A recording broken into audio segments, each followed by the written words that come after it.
Greetings and welcome to Growth Hacking Secrets. I'm your host Mohammed Siddique from Atlanta, Georgia, and the co-author of New Success Secrets available on Amazon. On this episode, we have a special guest, Kymberli Speight. Kymberli is an author, speaker, and executive coach. Please join me to give a warm welcome to our guest, Kymberli Speight. Thank you so much, Siddique. It's a pleasure to be here with you today. Welcome. Thank you so much. Let me start with this. Where were you? What happened? Who are you surrounded with that inspired you to do what you do today? Well, I equip emerging leaders and senior leaders with the relational skills to be successful in today's environment. And I was inspired to do this as a result of working with senior military executives who are transitioning out of the military into the civilian world. And they're often moving from one location to a new location. And it's really important that they get connected to their new tribe or their new community and kind of find their new tribe.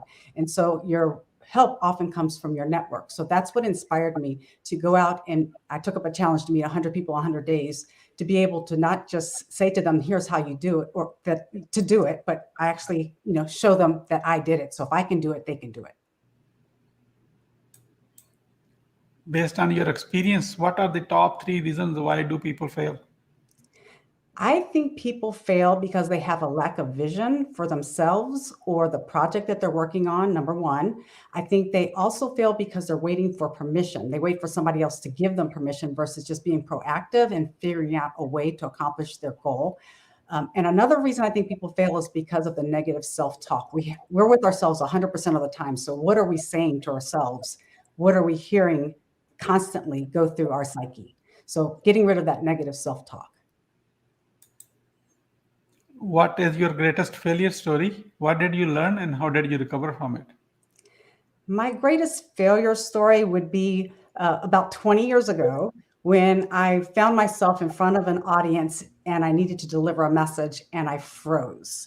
I did not realize at the time that I had a fear of speaking, but that's what I found out right there on the spot. And so what I learned that about myself, and what I did to overcome it was I joined an organization called Toastmasters. And some of your audience members may be familiar with Toastmasters, but I learned the skills and techniques of public speaking, as well as just being comfortable up on a stage. So that's what I did to overcome it. And so now I speak regularly to large audiences. What are your top 3 success secrets that others can model from? My top 3 success secrets, I would say early in my career, it was showing up and showing up with a good attitude. I was really surprised when I first entered the work world that people did not show up. And so I know people hear all the time, half the battle is showing up, but it is really true. Show up and show up with a good attitude. I think another secret for my success has been being an expert in my field. So studying what I need to learn in order to be the best, and then surrounding myself also with others who are the best. So having that environment of people that can speak into you and you can learn from, and then also being a cheerleader of others. I think that's really important, to be able to cheer other people on. What motivates you within? Well, I think what motivates me from within is that several years ago, I had a near-death experience. And so as a result of that, I want to be able to live the width of every day, meaning I want to be really intentional and make a difference every day. So not just live the length of a day, but live the full width of that day. So I think that's what motivates me. What is your company's motto? My company motto is be brilliant, meaning always deliver an excellent message, always be the best. So be brilliant, be generous, give where you can for as long as you can to who you can. Be inclusive. So you want to make sure that people around you feel included, and then also be proactive. So it's be brilliant, be generous, be inclusive, and be proactive is my company motto. Who is your ideal client? My ideal client are companies that value people skills for emerging leaders, senior leaders, and just people in general in the company. So emerging leaders can do better work through their peers and also through their subordinate relationships, and also working well with their bosses. Senior leaders can have better teams because they know who to put on those teams, and they know if they might need to look outside of their company to build a better team. So I work with companies that really value the people aspect and getting work done well through other people and great relationships. How do you find your ideal client? Mostly my ideal client now comes from word of mouth, or it comes from people that I already know that know what I do. And so when they need that help in their organization, they hire me to do that. How do you engage your ideal client? I engage my ideal client first by being an attentive listener. So I want to listen to whatever it is that they're saying that the pain points that they have are. And then I usually have two different meetings. So one meeting to hear the initial, what they hope to accomplish in the training.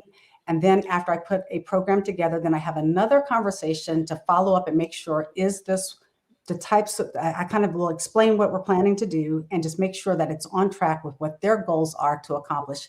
And then after we accomplish the training, I always do a follow-up to make sure that I met their objectives and also to see if there's something else that I would need to incorporate or add additionally. What are your well-defined products or services?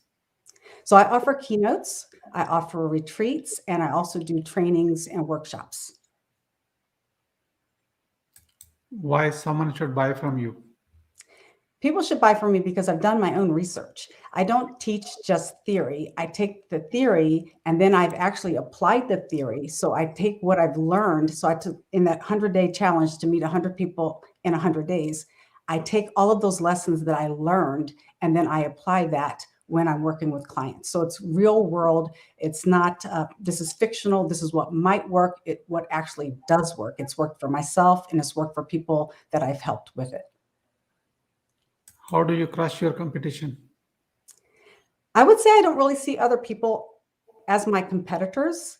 In what I do, I look at other people that may do the same types of things that I do as potential collaborators. And at the very least, they're people that I can learn from. So I don't really see myself as necessarily having a competitor because a lot of people haven't taken up the 100-day challenge, first of all. But also I can learn from other people and then maybe incorporate some of those skills as well. And I can help others that maybe do some of the same things that I do. I want to be able to share with them as well to help them do better. So I see people more as collaborators. How do you deliver a 5-star client experience? I deliver that 5-star client experience by really listening to what the problems are. And again, just being very intentional, always leaning forward to see how can I over deliver. So they have a certain expectation and I want to always make sure that I exceed that expectation. So after I've worked with someone, I want to make them look great for their bosses as well as for their subordinates. And I want to make things as easy and seamless as possible. So I just really want to over deliver for them. So if I help them look good, then that means I look good and they'll be willing to then spread the word. How do you convert your clients into brand ambassadors? Well, I think just by doing that, by delivering that top level experience for them and then just making sure that they got what they needed, then they want to carry that message forward. They want to, and I'll stay in touch with people too. So I'll connect with them on LinkedIn or Facebook or some other type of social media so that I can continuously offer value. And so that way I stay top of mind as well. But then people want to be able to help because I find that when you're a giver, people want to give in return. So people will then spread my message as well. How do you handle rejections? I don't really have a lot of rejections because again, I can't think of any rejections that I have because a lot of my work, I have repeat customers and people are referred or I'm referred to them to start with. So usually I don't have the rejections because they're asking me to come do the work. How do you handle an angry client? I don't have any angry clients because again, I'm always leaning forward to help. And so in that process of helping, I do ask for feedback and I haven't had anybody say that they weren't pleased because I think I build it into the process, right? I have that initial conversation, then I circle back and say, okay, this is what I'm planning to do. So I get their buy-in before we actually have that, the training or the keynote or what have you. So I'm trying to take care of that up front. So I don't have angry clients. At least I haven't had any yet. We are about to move into lightning round. That means quick question and quick answer. Are you ready? Okay. What are you grateful for today? Today, I am grateful for my faith and my family and the opportunity to help others. How do you start your day? I start my day generally, for me personally, with prayer. I also started with reading scripture, so I'm a person of faith. I started with journaling. I have a thankful journal, and I write down the things that I'm thankful for. And I also have affirmations. So the things that I tell myself who I am before the world tells me who I'm not. So that's how I generally start my mornings. How young are you? I am more than 50 years young. Kimberly, you are just 18 years old. Rest is all experience. What you want to do when you grow up? Actually, I'm doing what I want to do when I grow up. I reinvented myself a number of years ago, and I'm helping people, and people are investing in me. I'm investing in people, and this is what I probably will do for the rest of my life. What are your plan to achieve your goal? Stay on target, right? This is what I want to continue to do. So I think the thing that I have to be careful of is not be pulled off of my goal. So I get opportunities all the time to do different things. And I always have to step back and go, is this what I'm called to do? And there are a lot of great opportunities out there, but they're not always the best for me to do. So I think just to stay on the right path, stay focused. How will you feel in case you don't achieve your goal? I'm achieving it now. And as long as I continue to stay on top of latest trends in order to be able to help people with the new technologies and things of that nature, really connecting with others, I don't see that happening. How do you overcome a challenge life throws at you?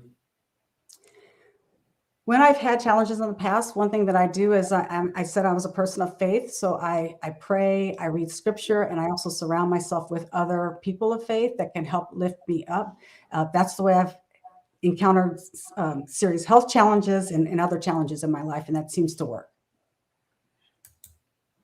What is the advice you will give to younger yourself? The advice I would give to my younger self would have been be confident in the person that you are, right? People will try to make you feel that you're less than. So be confident in the person that you are, and always try to help. Always try to help others, and surround yourself with positive people. So surround yourself with people that can be uplifting, that you can help, that can be of help to you.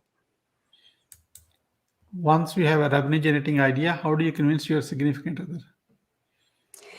So I don't really try to convince my husband of my revenue generating idea. Usually what I do is I will explain what my idea is, and then I will listen to his counsel. And I really have a lot of trust and faith in his counsel. So I don't try to convince him. If it's something that I really think that we need to do, then maybe I will take some time and pray about it, and I might approach him with it later and see what he thinks. But generally we come to that consensus. And if it's something that he just isn't in favor of, then I probably won't do it after going through that process. But I trust his opinion, so I don't try to convince him otherwise. Who is your living mentor and what's the impact? My living mentor? Yes. Okay, my living mentor is a lady by the name of Sue Thompson. She has helped me a lot in terms of career transition for senior executives, which is where I help with the military folks. And so she helped me start a new career after I'd been a stay-at-home mom for a long time. And when I got back into the work world, and this was something that I was passionate about doing, one of the things that I started doing, she helped me along that path. And she continues to be a mentor today in that arena. And she's a great friend. Why being impactful is important to you? Well, I've been given extra days. And so I think that I need to make the best of the time that I've been given. And so that's very important, to make the most of each and every day. What do you want to be remembered for?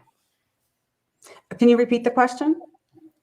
It's on your screen. What do you want to be remembered for?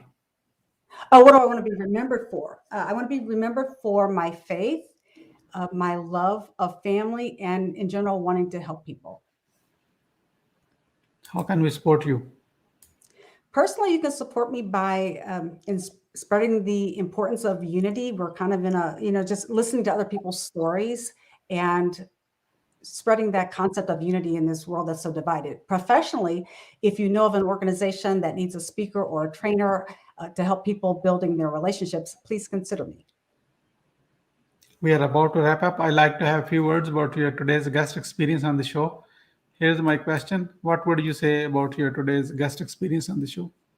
I would say this has been a wonderful experience, Siddique, working with you, getting a chance to know you just a little bit about your story. I think it's great to know that there's others out there contributing their snippets, and so to be able to be a part of that in some small way is just an honor and a privilege. So I think it's been great working with you. Thank you.